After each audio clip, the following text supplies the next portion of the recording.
Good morning, all students, and welcome in Blooming Children Academy. As you have read in my previous video about present indefinite tense, today I shall teach you about present continuous tense. Present continuous tense, present अर्थात वर्तमान, continuous वर्तमान समय में कार्य का जारी होना पाया जाए। पहचान क्या होती है? इन सेंटेंस में या इस वाक्य के अंत में रहा है या रही है या रहे हैं या कार्य का जारी होना पाया जाता है। जिस टेंस में कार्य का जारी होना पाया जाए वह टेंस कॉन्टीन्यूअस टेंस कहलाता है। अगर वो वर्तमान समय में कार्य हो रहा है तो प्रेजेंट कॉन्टीन्यूअस, भूतकाल में हो रहा है तो पास्ट कॉन्टीन्यूअस और भविष्य काल में हो रहा है तो फ्यूचर कॉन्टीन्यूअस टेंस कहलाता है। अब इसकी क्या पहचान होती है प्रेजेंट कॉन्टीन्यूअस टेंस की? प्रेजेंट कॉन्टीन्यूअस टेंस में कार्य का जारी होना पाया जाता है या टेंस के अंत में रहा है, रही है, रहे हैं। इसकी सहायक क्रिया इज या एम और आर होती है। एक वचनकर्ता के साथ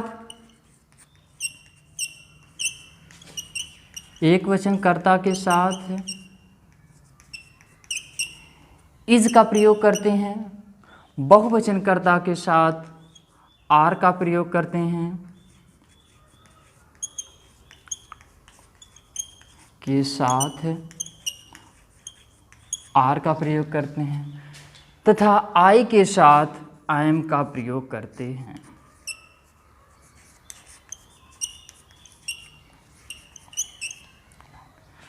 इसमें मुख्य क्रिया में आईएनजी लगा देते हैं। अब टेंस को अनुवाद करने के नियम देख लेते हैं।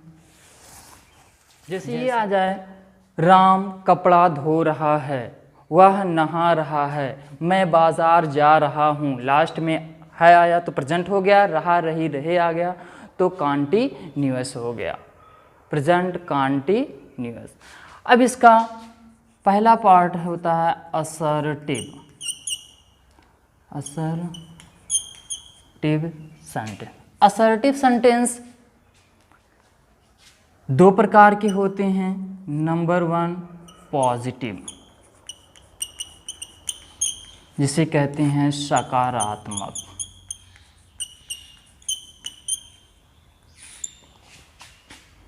इसका फार्मूला क्या होगा? सूत्र इसका हो जाएगा, सर्वप्रथम सब्जेक्ट प्लस इसके तुरंत बाद इज या एम या आर प्लस मेन वर्ब अर्थात मुख्य क्रिया के फर्स्ट फॉर्म में आईएनजी प्लस ऑब्जेक्ट। टाइम रहेगा तो टाइम, नहीं तो फुल स्टॉप। जैसे मैंने बताया अभी, राम नहा रहा है, राम नहा रहा है,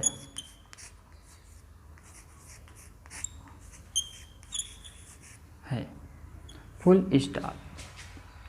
है आया तो प्रेजेंट, रहा आ गया तो कॉन्टीन्यूअस अर्थात प्रेजेंट कॉन्टीन्यूअस। जैसा कि हमने अभी ऊपर बताया था, जिस टेंस के अंत में रहा है, रही है, रहे हैं आ जाए वह टेंस आपका प्रेजेंट कॉन्टीन्यूअस टेंस कहलाता है। अब इसको इंग्लिश में ट्रांसलेट करते हैं। सब्जेक्ट कौन नहा रहा है हमने बताया था, वर्ब में यदि कौन लगा देंगे तो हमको सब्जेक्ट पता चल जाएगा। तो कौन नहा रहा है? राम नहा रहा है, तो राम आपका हो गया सब्जेक्ट। अब यहाँ हो जाएगा राम। फिर उसके बाद अभी मैंने बताया एक वचनकर्ता के साथ इज, जो कि राम एक वचन है, इसलिए यहाँ पर हम लगा देंगे इज, राम इज।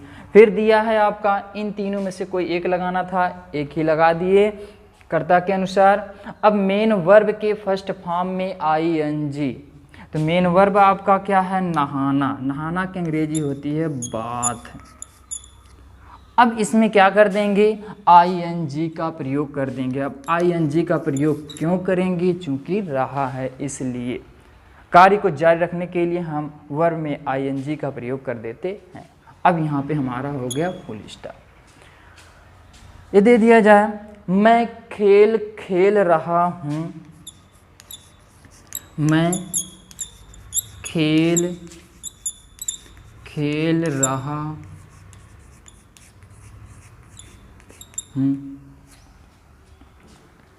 तो कौन खेल खेल रहा है, अर्थ कह रहा है मैं खेल खेल रहा हूँ। तो सबसे पहले इसमें भी कर्ता आपका हो जाएगा, सब्जेक्ट हो गया आई के बाद सहायक क्रिया लगाना है। इन तीनों में से एम लगाएंगे। क्यों लगाएंगे, क्योंकि हमने अभी पहले ही बता दिया था आई के साथ एम का प्रयोग करते हैं। आई एम, खेलना की अंग्रेजी प्ले, इसमें ing लगा देंगे कॉन्टिन्यूअस के कारण। आई एम प्लेइंग, मैं खेल रहा हूँ। क्या खेल रहा हूँ, द गेम। गेम का मतलब हो जाएगा कोई भी खेल हो गया। अब इसका सेकंड पार्ट है निगेटिव। निगेटिव अर्थात नकारात्मक। अब इसका सूत्र क्या होता है, फार्मूला,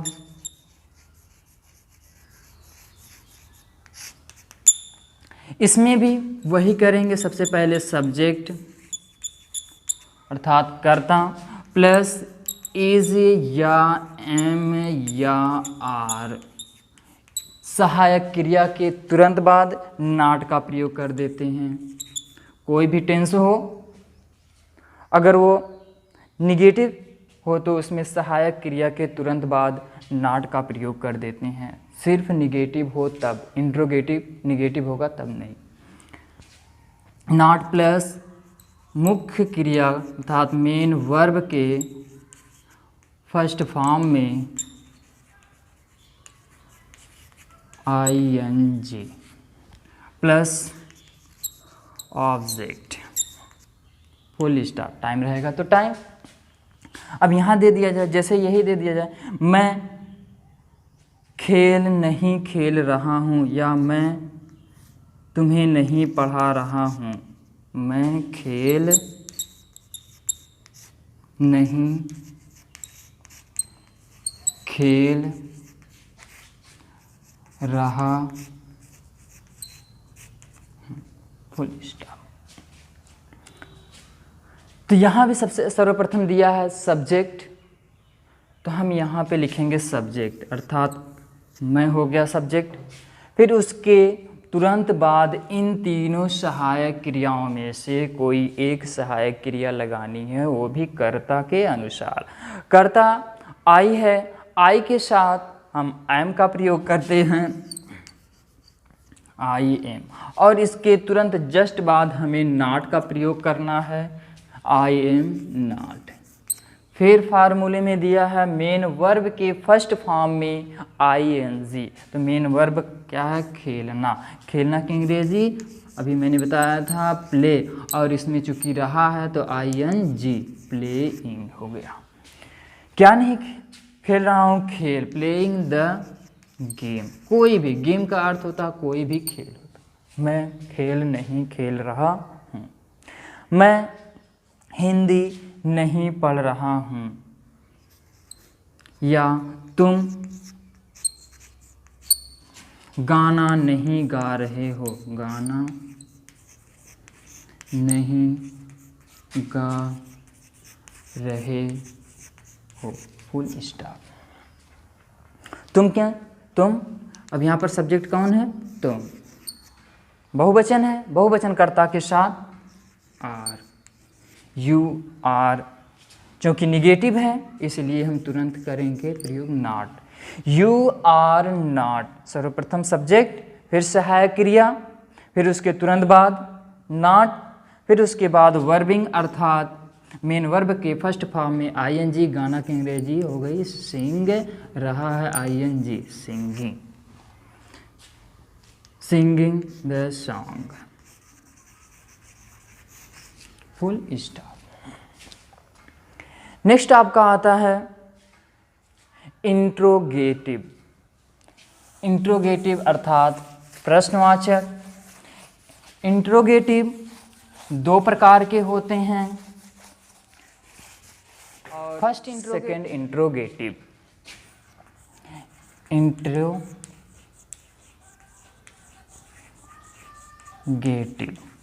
अर्थात प्रश्नवाचक।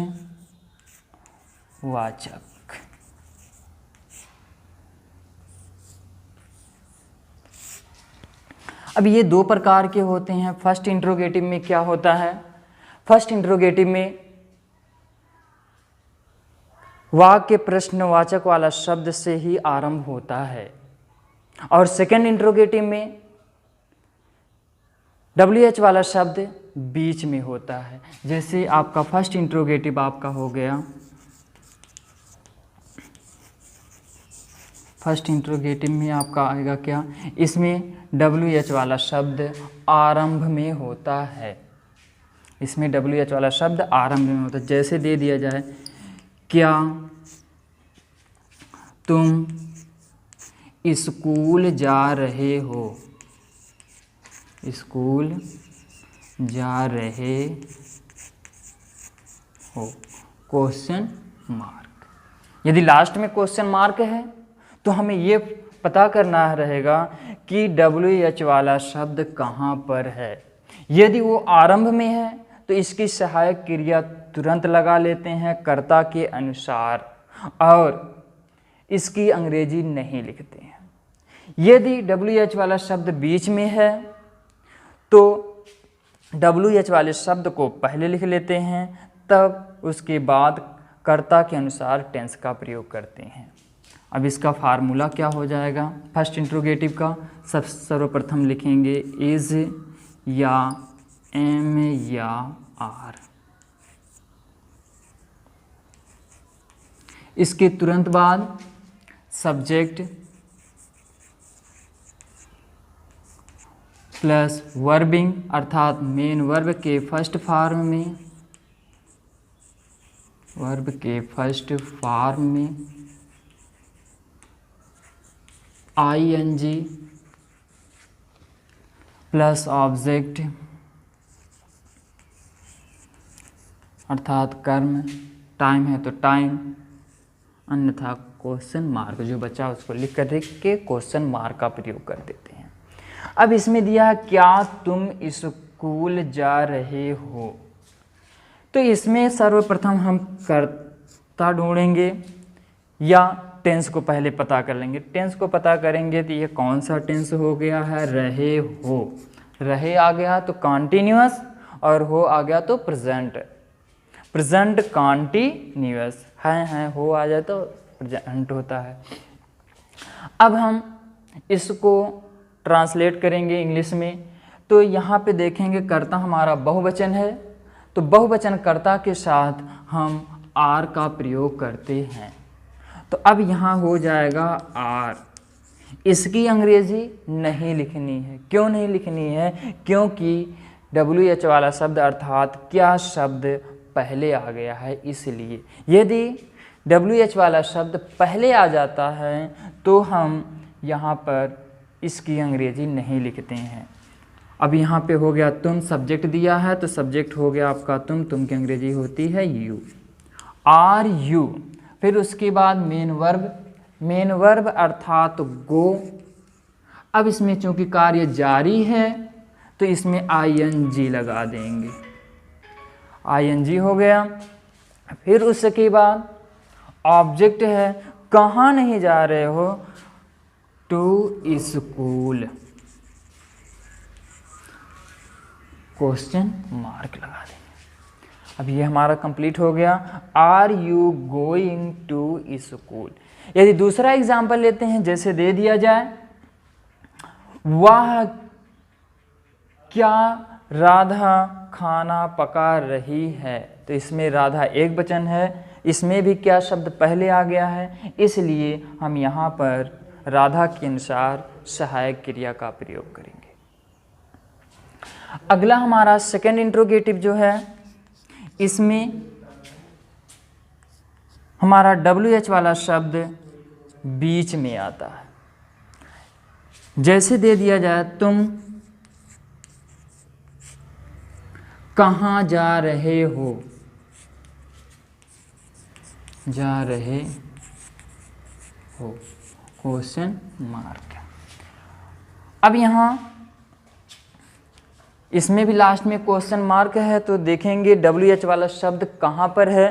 तो इसमें WH वाला शब्द आरंभ में ना होकर के, अर्थात शुरू में ना होकर के बीच में आ गया है, इसलिए हम इसे सेकंड इंट्रोगेटिव कहेंगे। सेकंड इंट्रोगेटिव में WH वाला शब्द पहले लिखते हैं, WH वाला शब्द, इसके तुरंत बाद सहायक क्रिया, जो कि कॉन्टिन्यूअस है इसलिए इज या एम या आर, प्रेजेंट कॉन्टिन्यूअस की सहायक क्रिया ये होती है। फिर इसके तुरंत बाद सब्जेक्ट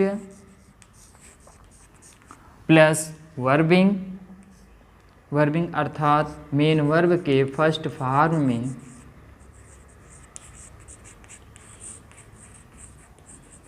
ING प्लस ऑब्जेक्ट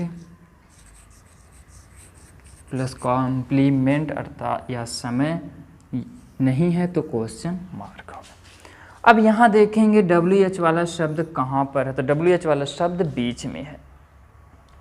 जब ऐसी कंडीशन होती है तो हम WH वाले शब्द की अंग्रेजी शुरू में ही लिख लेते हैं। तो WH वाला शब्द कहाँ की अंग्रेजी होती है, वेयर,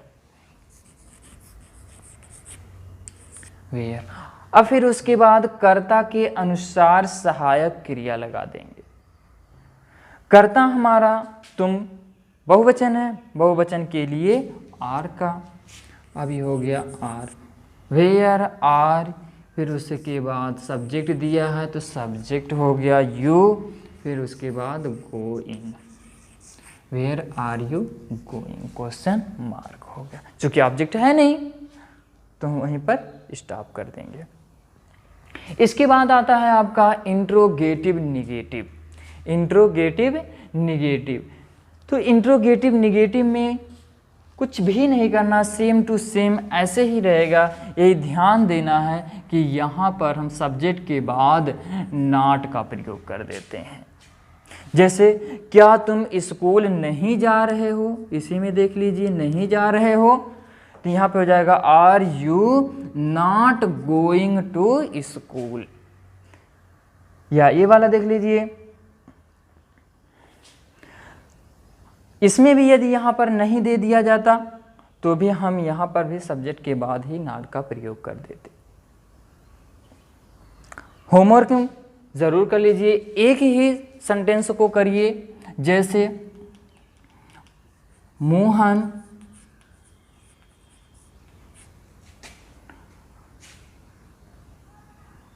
रेडियो बजा रहा है, बजा रहा है। दूसरा बनेगा मोहन रेडियो नहीं बजा रहा है। क्या मोहन रेडियो बजा रहा है, मोहन रेडियो क्यों नहीं बजा रहा है। ये होमवर्क ज़रूर करिए। यदि आप सभी लोगों को कहीं भी कोई प्रॉब्लम आए तो कमेंट बॉक्स में लिखिए, कमेंट कीजिए, हम उसका रिप्लाई अवश्य ही देंगे। यदि हमारी ये वीडियो आप सभी लोगों को अच्छी लगी हो तो हमारी इस वीडियो को लाइक कीजिए, कमेंट कीजिए और अपने दोस्तों तक इसको शेयर कीजिए। थैंक्स।